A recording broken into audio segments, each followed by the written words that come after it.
nama maraate nurraa hidhuu dadhabdee baale moo Oromoo yoo jedhu warri inni keessaa dhalate wanni inni irraa dhalate akka sheekota akka daa'iititti sila nama kana hidhuu dadhabdamoo akkamii gaafiidha. Assalaamu alaykum warahmatullahi wabarakatuh. Ashama harka fuunee jirra jirtu fayyaa qabdu isiniin jedha baga jiraattanii bayyanatti hin danda'an jedhan fakkaate. Maaliif jennaan wallahi dhugaa dubbachuu fi warabbal kaaba namatti dhagahama jechuun nama dhagahama yookaan hojiin isaa gaarii ta'ee nama hinaafsisaa osoo hin taane sheekaa roobee irratti wannan dubbachuu barbaadu.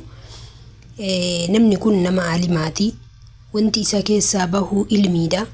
Garuu gochoonni inni dalagaa jiru gochoota gadhii gochoota biratti argamu hin qabne dalagutti jira shayini kun jechuudha. Billahi warri afaan isaa beeytan gama ta'eeni osoo hidhamanii xiqqoo yaalamanii jedhee yaada.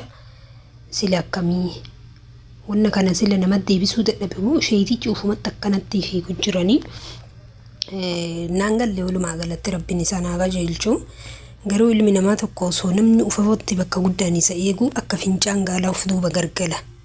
Keessattuu namni mootummaa jala gaafa gargalee xiqqoo isii wanni argatu maadri akka waan harka waan ta'e wayitiin salaamanii biraa deemanii wayin na fakkaata. Beeku ana hagasumatti bitamuu jechuun bitamuu namni abiyyiin hin jaalanne hin jiru. Abiyyiin jibbaa isaa osoo hin taane namni kenna sabni kenna maa miidhamaa. Ati abbaa nama biyya tokko bulchuu jechuun itti jirra malee jibbaa isaa lafee isaa hin qabnu jechuudha. Sabni biraatu nu bulchuu hin danda'a jechuudha. Isaa Oromoo ta'ee miti jechuudha. Akka fedhe haa ta'u. Garuu wanni ani sheekaa roobee irraa jibbe tokko jechuudha. Billaahi. Yookaan caammaa gayyaasa. Caammaa bar bakka qalamii itti xaragan wanni jedhee achii caammaa achii yaasee fide caammaa akkana. Maali nuuf daaduun maaliif barbaachisa? Maali haasofni akkana ati nama guddaa bar. Nama guddaa namni nama guddaa hidhee si ilaalu. Namoota hoyyuu ta'e namoota baay'eetu nama aalima jedhamu.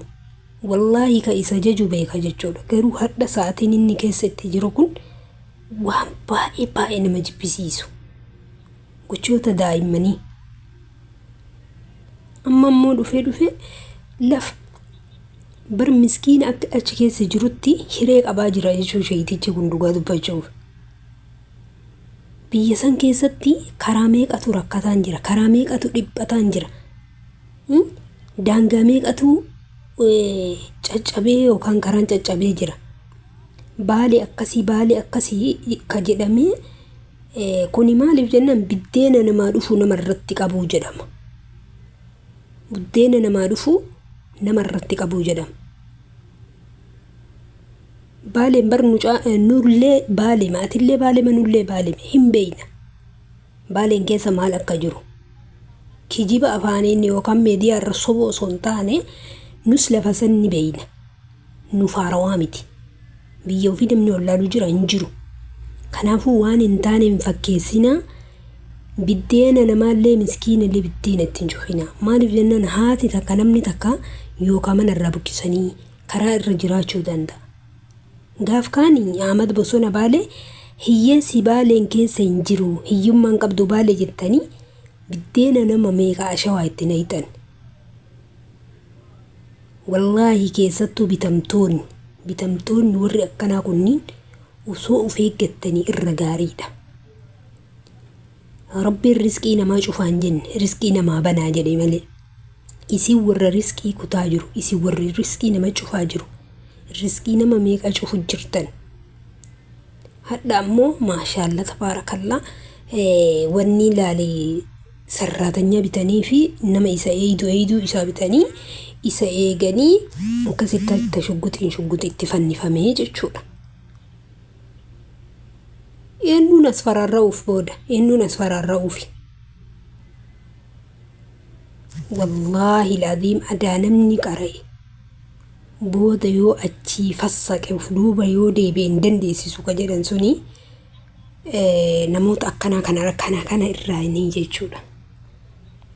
Ana mariif naa mudhatte namni kun maaf fassaqa namni maaf karaa irraa baha ka jedhaniini bakka biraatii dhufasi adaa kanuma keessaa bahee kanuma keessaa dhufee booda adaa fassaqa wallahi natti dhagan jechuun yeroo waa gorsullee namni barate namni ilmii ni qaba jechuu qofaa miti namni obsa qabu gorsuu qaba nama takka itti kalaahuu qaba namnummaan argi ol bahee nama takka karaa deebisa jedhee gorsuu hin danda'u maaliif jennaan booda arrabaan isaa qaba kaa namni tokko arrabaan hin gorfamu arrabaan waan jedhanii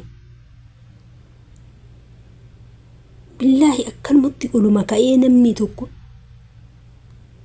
wallahi nama jibbisiisa warabbal kaabaa yaa akii daa'ii gugurdoo rabbii qaraa jira ol fuudhee rabbii namallee mataa addunyaa rabbiin jaraa isaan haa taasisu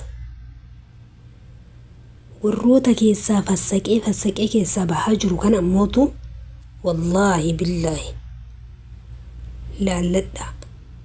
laalladha nuti jaahillan maal isinirraa barannuuf akkas akka godhattan ijoolleen xixiqqaan nuu gadii hoo maal isinirraa haa baratuuf asiin ilmi isinirraa dhagahan asiin waan biraa isinirraa dhagahan maal jechuudha tayyib gaaf kan caamma gayyaasee daraddare sheekaroobe gayyaasee daraddare caamma warra maatiin namni miidiyaa irra nama laalu rakkoo hin qabu miskiina meeqa afotti yookaan waa'ee caamma sanii gizee dubbattu naa kennaa laata jedhee qalbiin isaa jaba miskiina meeqa akkas jedha si laala nama hedduu caammaan kun odoo na taruu baate naa kennanii laata jedha garuu qalbii miskiinnan karaa irratti nama laalaa deemtu san cabsuu jedhama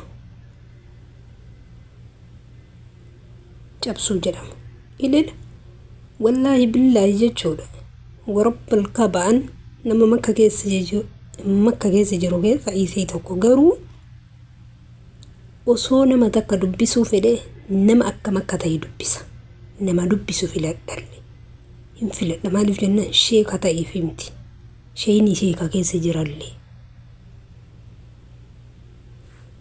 billahi mee uf madaala eessa akka jirtan mee eessa karaa kam akka deemaa jirtan uf arguu jirtanii billahi ittaqillaa rabbi sodaadhaa mee rabbi sodaadhaa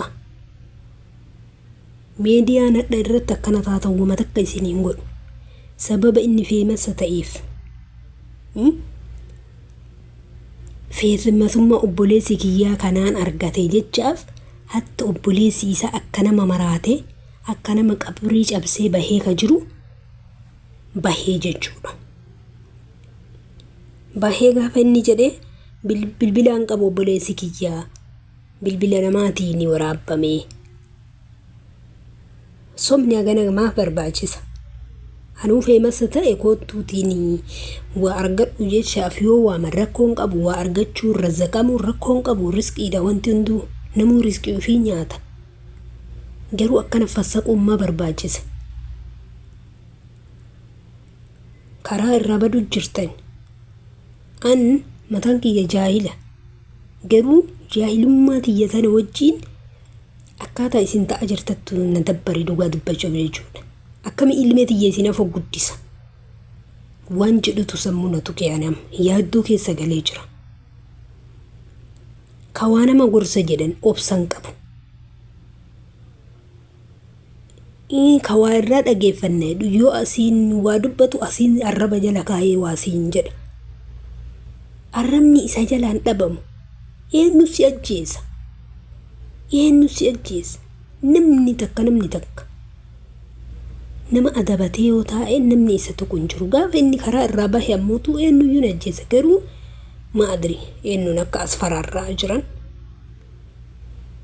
ufuma asfararra'u jedhama kun ammoo ufi gargalee uf asfararra'u jedhama namarraa waan inni takka hin bu'u nama waa godhuu hin danda'u sheekaa roobee ufii isaati yookaan qeerroo baaleetti ajjeesa waan ta'eef namni nabbitamee akkana billaa sheer godha biraan naagaa والله شير ولا برناقة